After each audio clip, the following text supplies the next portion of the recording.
Olá pessoal, seja bem-vindo ao nosso primeiro episódio do podcast Catalisadores, quem diria?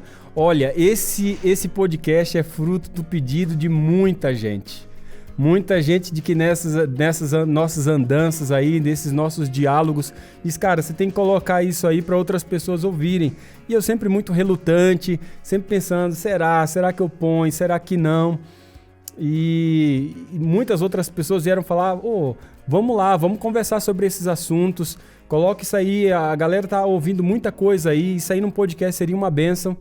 E eu decidi, tá bom, eu vou fazer isso aí. Eu que sou um pouco mais reticente a essas realidades, gosto de trabalhar mais de maneira mais individualizada, com poucas pessoas, mas eu acredito de que aquilo que nós temos na palavra de Deus para discutir vai ser uma bênção para todos aqueles que tiverem contato com esse podcast.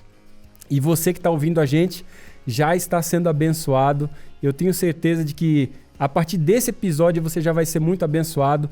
Eu creio de que tudo que a gente vai ter pela frente aí, a gente discutir sobre missão, igreja, cultura, que é a minha área de concentração, a gente discutir sobre essas realidades, de como que a igreja pode atuar dentro da sua realidade, dentro do seu próprio contexto, de como que a missão de Deus se torna a missão da igreja e a minha missão e a sua missão, de como que a gente vai entender a igreja nessa grande narrativa de um Deus missionário, de um Deus que veio restaurar todas as coisas, qual é o papel da igreja, qual é a finalidade da igreja, qual que é o ministério que a igreja exerce, qual que é, de fato, o fundamento dessa igreja.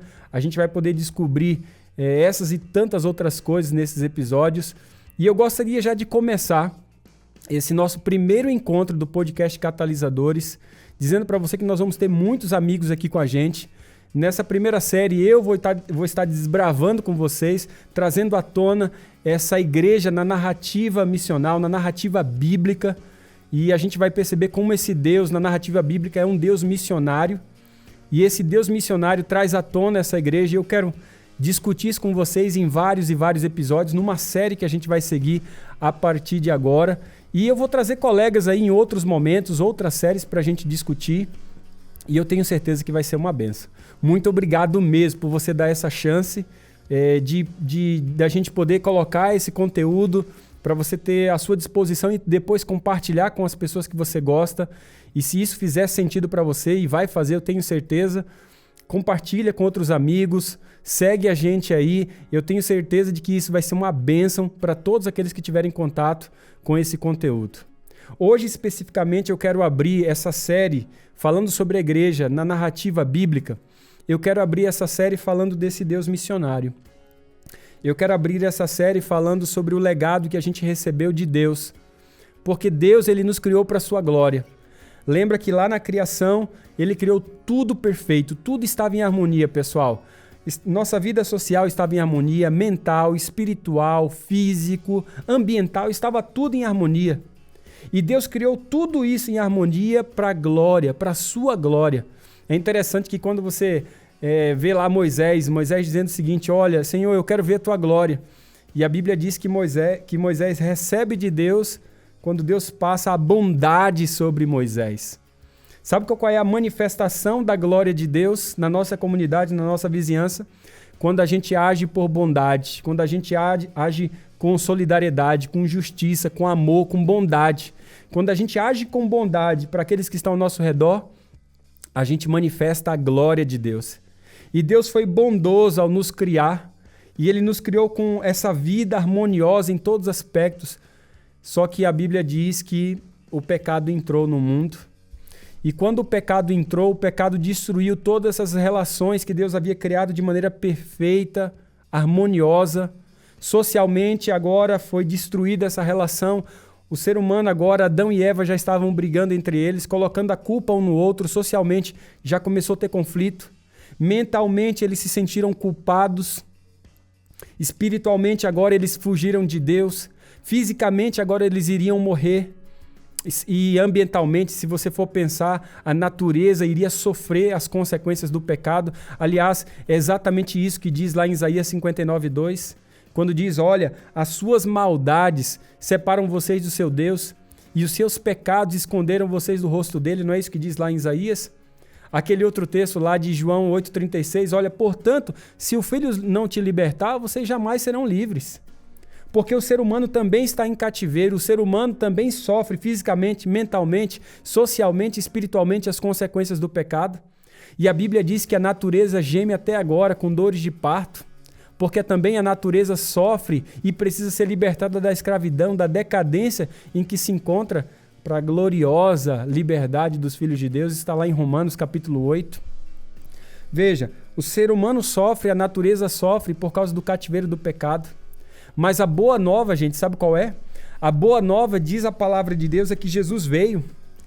Jesus veio e ele veio para reconciliar com ele todas as coisas. A Bíblia diz: e conhecereis a verdade, e a verdade vos libertará. Por que a verdade vai libertar? Porque a gente está preso no pecado. E a Bíblia diz agora que essa verdade vem, ele vem viver entre nós, ele se encarna entre nós, vive aqui conosco, estabelece o seu reino entre nós. E isso é a redenção do pecado, a redenção para uma nova vida em Cristo. Eu gosto muito de um texto que está lá em Colossenses capítulo 1, versículo 5. Se você olhar esse texto, é um texto poderoso, porque é um texto que mostra, Colossenses capítulo 1, versículo 5 em diante, na verdade, o versículo 17 em diante, que diz assim, olha aqui o versículo 17 em diante. Ele é antes de todas as coisas. Aliás, vamos até o versículo 15 em diante. Ele, Jesus, é a imagem do Deus invisível. Ele é o primogênito de toda a criação. Pega aí. Pois nele foram criadas todas as coisas, nos céus e na terra, as visíveis e as invisíveis, sejam tronos, sejam soberanias, quer principados, quer potestades, tudo foi criado por meio dele e para ele. Ele é antes de todas as coisas, nele tudo subsiste, ele é a cabeça do corpo da igreja. Ele é o princípio, o primogênito dentre os mortos, para que em todas as coisas ele tivesse primazia, porque aprouve a Deus que nele residisse toda a plenitude, e que, havendo feito a paz pelo seu sangue da sua cruz, e por meio dele fizesse o quê? Reconciliasse consigo mesmo todas as coisas, quer sobre a terra, quer sobre os céus. Veja, gente, aqui o texto está dizendo que ele nos reconciliou e reconciliou todas as coisas. E o texto continua dizendo o seguinte, e assim, versículo 22, agora, pois, porém, vos reconciliou no corpo de sua carne, mediante a sua morte, para apresentar-vos perante ele santos, inculpáveis e irrepreensíveis.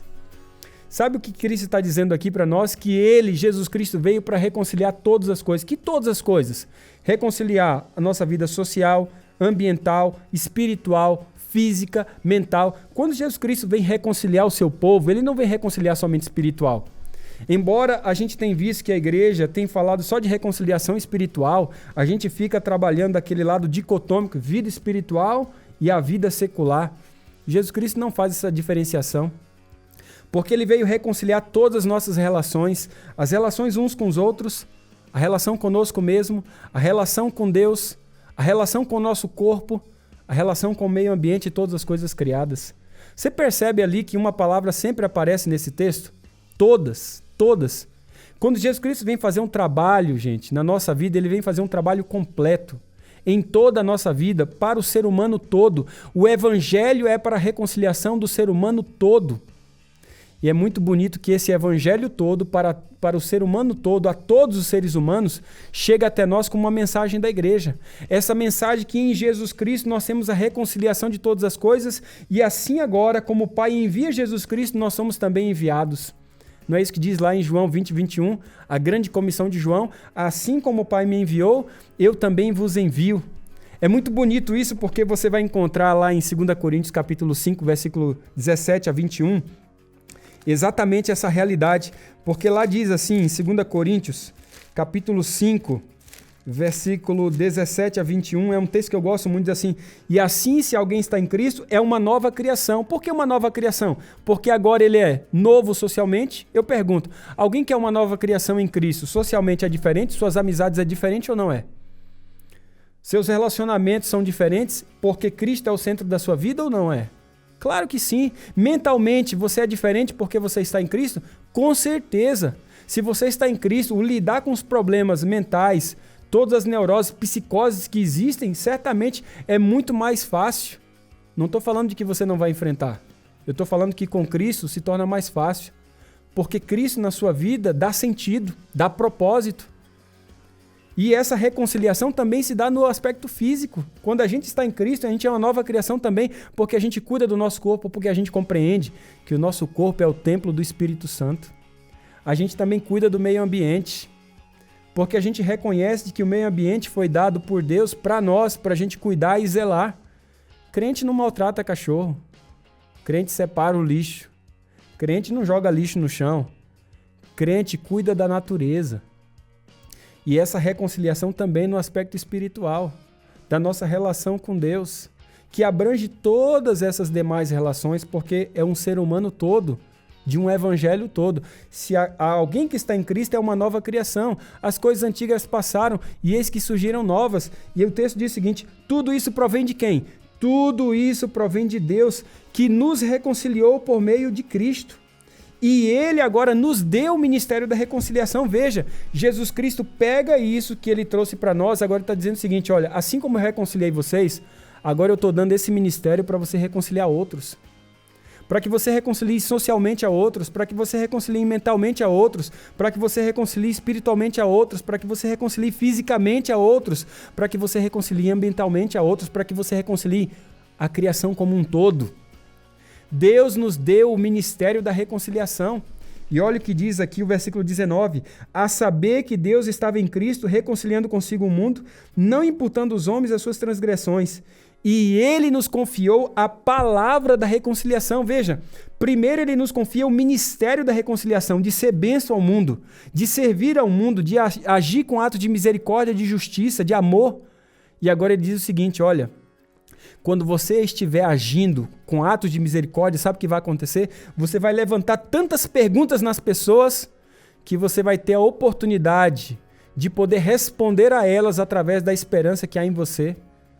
E você então vai poder ministrar com palavras de reconciliação. É isso que Deus nos deu, gente. Deus nos confiou essa mensagem da reconciliação que precisa ser proclamada. Veja, aqui está dizendo, a igreja precisa agir com ações de bondade e a igreja precisa proclamar. São duas questões que não podem ser divididas. Não podem ser colocadas de maneira compartimentalizada. A ação social e a proclamação andam juntas e ambas nos fazem ser verdadeiros embaixadores de Cristo. Não é exatamente isso que diz o texto? De sorte que nós somos agora embaixadores em nome de Cristo, como se Deus exortasse por nosso intermédio. Em nome de Cristo, pois, lhe rogamos, vos reconciliem com Deus. Quando a gente age com o ministério da reconciliação e com a mensagem, a palavra da reconciliação, a gente se torna embaixada. Pergunto para você, o que é uma embaixada? Essa é uma imagem da igreja que a gente vai estudar mais à frente. A igreja como uma embaixada. O que é uma embaixada? A embaixada é uma representação. É como se Deus estivesse falando o seguinte: olha, aí no Brasil não tem a embaixada da Alemanha. Essa embaixada não é o pedacinho da Alemanha aí em Brasília. A embaixada a gente só tem em Brasília, né? Nos outros lugares a gente tem consulados. A gente tem os consulados, mas as embaixadas são somente em Brasília. Você não tem essa embaixada, representação da Alemanha aí em Brasília, no Brasil, aí é um pedacinho brasileiro ou alemão? Um pedacinho alemão. Ali tem a cultura alemã, ali se fala alemão, ali emite documentos alemães. Aquele pedacinho da Alemanha aqui no Brasil é a representação de um outro país. O que a Bíblia está dizendo é o seguinte, que quando a gente age com o ministério da reconciliação, com bondade, quando a gente proclama a mensagem da reconciliação, a gente é uma representação do céu. Se as pessoas na comunidade quiserem ter uma noção do que é o céu, conheça a gente, conheça a igreja, conheça o seu lar, a sua casa. Se a sua vizinhança quiser ter uma noção do que é o céu, conheça você. O que a Bíblia está dizendo, gente, que nós somos uma representação. A nossa igreja, nesse bairro, nessa comunidade, é um pedacinho do céu para essa comunidade, é a representação do que é o céu aqui nesse bairro. Você tem noção do que é esse peso? Desse privilégio, dessa responsabilidade? Nós somos a representação do céu nesse bairro. Se as pessoas quiserem conhecer o que vai ser o relacionamento no céu, conheça a gente, porque nós trazemos reconciliação em Cristo Jesus aos aspectos social, mental, espiritual, físico e ambiental do ser humano como um todo. É basicamente isso que você vai encontrar ali em Lucas 4. Quando Jesus Cristo derrama ou fala das suas credenciais, uma das primeiras oportunidades que ele tem ali de falar realmente para que ele veio. E aí você vai encontrar lá em Lucas 4, versículo 14, até o versículo 31 ali, você vai ter aquela história onde ele diz o seguinte: olha, o Senhor está sobre mim, né? E ele veio aqui, ele me ungiu para pregar boas novas aos pobres, reconciliação social. Ele me enviou para proclamar liberdade aos presos, reconciliação mental. Ele me enviou para dar recuperação da vista aos cegos, reconciliação física, para libertar os oprimidos, reconciliação espiritual e para proclamar o ano da graça do Senhor, o ano do jubileu, que era o ano em que a terra descansava, era o ano que a terra era devolvida para o seu verdadeiro dono, ou seja, nunca haveria pobre em Israel e a terra seria sempre cuidada. Você percebe que só nesse texto, no versículo 18 e 19 do capítulo 4 de Lucas, você tem todas essas dimensões do ministério de Jesus Cristo sendo dado para o povo. E ele diz o seguinte: assim como o Pai me enviou, eu também vos envio para essa realidade. Paulo depois vai dizer lá em Gálatas capítulo 5, irmãos, por favor, vocês foram chamados para a liberdade, mas não usem essa liberdade para dar ocasião à vontade da carne. Pelo contrário, sirvam uns aos outros mediante amor. E quando vocês servirem uns aos outros mediante amor, haverá oportunidades para a proclamação do verdadeiro evangelho. Tem um autor que eu gosto muito. Ele tem um calhamaço de livro desse tamanho, mas é um livro referência para todos aqueles que gostariam de estudar sobre missão, missiologia. É o David Bosch. O título do livro chama-se Missão Transformadora. Logo nas primeiras páginas desse livro, ele diz o seguinte, que a missão da igreja deve ser derivada da compreensão da missão de Jesus. A igreja não tem uma missão, é a missão que tem uma igreja. Você compreende?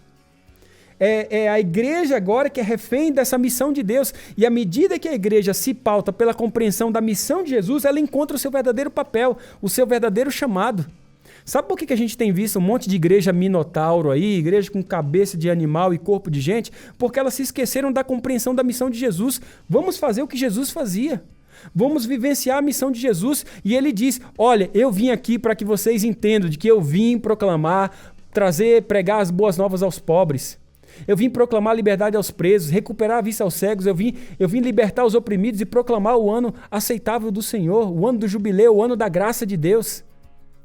Quando a igreja entende o seu papel a partir da vivência do ministério de Jesus Cristo, essa igreja, ela alcança a sua identidade, a sua história e também o seu verdadeiro chamado. E então a gente vai compreendendo esse Deus da missão como um Deus missional, o Deus da missão. E a gente usa uma nomenclatura chamada isso de Missio Dei, que é a missão de Deus. Você vai ver ao longo de toda a palavra, de toda a Bíblia, que missão não é meramente uma atividade da igreja. A gente fez isso, eu não sei por que a gente fez isso, mas a gente diz trabalho missionário, atividade. Eu sei que com muito boas intenções, mas ser missionário não é um trabalho, é um modo de vida, é uma vocação, faz parte da nossa identidade, quem nós somos. E ao longo desses próximos episódios, nessa série da Igreja na Narrativa Bíblica, você vai descobrir isso comigo. Você vai descobrir que muita gente colocou a igreja sendo uma parte sectária da sociedade, simplesmente preocupado com a vida privada, da espiritualidade privada, e tirou a igreja do seu papel comunitário, de relevância na comunidade, porque muito disso se dá do entendimento da missão apenas como uma atividade. Missão não é atividade. Missão é a nossa vocação. É quem nós somos. É a quem nós pertencemos. Missão é o resultado dessa iniciativa de Deus, que está arraigada em seu propósito de restaurar e sarar toda a sua criação. E Deus agora dá o privilégio de nos dar esse ministério da reconciliação para que possamos ser canal, ser instrumento, ser ponte disso. É fantástico, pessoal. Quando eu penso nessa realidade e todos os episódios que a gente vai ter pela frente para discutir sobre isso, o meu coração fica cheio de alegria, porque missão é parte do caráter de Deus. A Bíblia está dizendo que assim como Jesus foi enviado, ele nos envia. Veja, quando a gente compreende que Jesus foi enviado, a palavra enviado, que vem da palavra missio, do latim, daí a palavra missão, que significa enviar, do grego apostelo, né? Significa de que essa igreja, agora, seguindo as pegadas do seu mestre, seguindo as pegadas de Cristo, essa é uma igreja também enviada. Em outras palavras, ela é uma igreja missional, ou uma igreja missionária. Essa é uma igreja que tem uma propulsão orientada para fora. Ela não está preocupada para dentro. O seu negócio é lá fora. Essa igreja agora, ela se enxerga na narrativa bíblica como uma extensão de um Deus missionário. Você vai encontrar do Gênesis ao Apocalipse, e esse vai ser o nosso esforço nessa narrativa, descobrir um Deus missionário um tempo inteiro, um Deus que envia e é enviado. Um Deus que é maravilhoso e usa essa linguagem de envio missional, e essa linguagem permeia toda a Bíblia, gente. Essa linguagem faz parte. Se você olha lá Isaías, por exemplo, Isaías capítulo 6, depois diz Isaías, eu ouvi a voz do Senhor que dizia, Isaías, a quem enviarei? Quem há de ir por nós? Então eu disse, Senhor, eis-me aqui, envia-me a mim. Essa é a relação que Deus quer ter com seus filhos, de Deus que envia e também é enviado, porque trouxe Jesus Cristo. E nessa narrativa missional, lá em Isaías capítulo 61, você vai ver, falando desse Deus messiânico, dando para nós um vislumbre desse Deus que seria enviado, como que seria o seu ministério e para que ele seria enviado. Diz a palavra de Deus, de Jesus depois falando também, fazendo referência de Isaías capítulo 61, e é esse trabalho messiânico dizendo, olha, enviou-me, Jesus Cristo foi enviado para restaurar os contritos de coração, foi enviado para proclamar liberdade aos cativos, enviado para dar abertura da prisão aos presos, foi enviado para apregoar o ano aceitável do Senhor, o dia da vingança do nosso Deus, foi enviado para consolar todos que estavam tristes, foi enviado para dar uma coroa de beleza, ao invés de cinzas, àqueles que estavam tristes de Sião, foi enviado também para dar óleo de gozo, ao invés de tristeza, e foi enviado para dar vestes de louvor, ao invés de um espírito angustiado. Isso é o que a Bíblia fala desse Deus que é enviado em missão. Esse Deus missional, gente, lá em Malaquias, capítulo 3, versículo 1, diz assim, eu enviarei o meu mensageiro para preparar o meu caminho. E é esse mesmo mensageiro que nós vamos encontrar lá em João, capítulo 1, versículo 6, que houve um homem enviado de Deus cujo nome era João. E agora a Bíblia diz no capítulo 1, versículo 14 lá de João, que o Verbo se tornou carne e habitou entre nós. Ele veio, ele saiu do céu. Nosso Deus é um Deus missional porque ele é um Deus enviado. Mas mais do que ser enviado, mais do que ser Deus, esse Deus missional, ele também é um Deus que se encarna. Isso pressupõe, gente, de que essa igreja tem em Jesus Cristo o seu maior exemplo. O Evangelho de João abre o maior de todos os envios, que o Pai envia o seu Filho. Isso é maravilhoso porque é a partir dessa condição que a igreja se entende, o Verbo se tornou carne e ele habitou entre nós. E assim como o Pai me enviou de João, eu também vos envio. A igreja, então, é essa extensão. É daí que o David Bosch diz que a missão da igreja deve ser derivada da compreensão da missão de Jesus. Essa igreja agora ela tem uma dupla vocação, uma dupla característica baseada em João 20 e 21. Essa igreja é missional porque ela é enviada, eu vos envio, mas essa igreja também é encarnacional, assim como o Pai me enviou. E essa propulsão da igreja é maravilhosa, porque essa igreja, agora que é missional, é uma igreja que tem uma propulsão para fora, orientada para o ir, para o sair, para o ser enviado, para o espalhar, obedecendo ao chamado de Gênesis capítulo 12, versículo 1 a 3, sai e vai. O sai e vai faz parte de uma igreja que é movimento, porque ela está saindo e indo. Ela não é uma igreja estática, ela não é apenas denominação, ela é movimento. E é desse tipo de igreja que nós estamos falando, mas ela também é uma igreja encarnacional. Ela é uma igreja que se torna um com o perdido. É a igreja que compartilha o dia a dia com as pessoas, que come com elas, que celebra, que chora, que festeja juntos, que tem essa proximidade com profundidade. Sabe o que está acontecendo? E qual o risco que a gente corre? A gente corre o risco de ser uma coisa e outra e não ser as duas coisas. E aí a gente não se compreende como uma igreja completa, uma igreja realmente que vivencia o ministério de Jesus Cristo. Tem muita igreja que é missional, mas não é encarnacional. Essas igrejas têm um bom relatório de atividades no final do ano, mas têm relacionamentos superficiais. Essas igrejas fazem muitos eventos missionários coletivos, mas pouco engajamento encarnacional individual, porque não existe proximidade, não existe encarnação.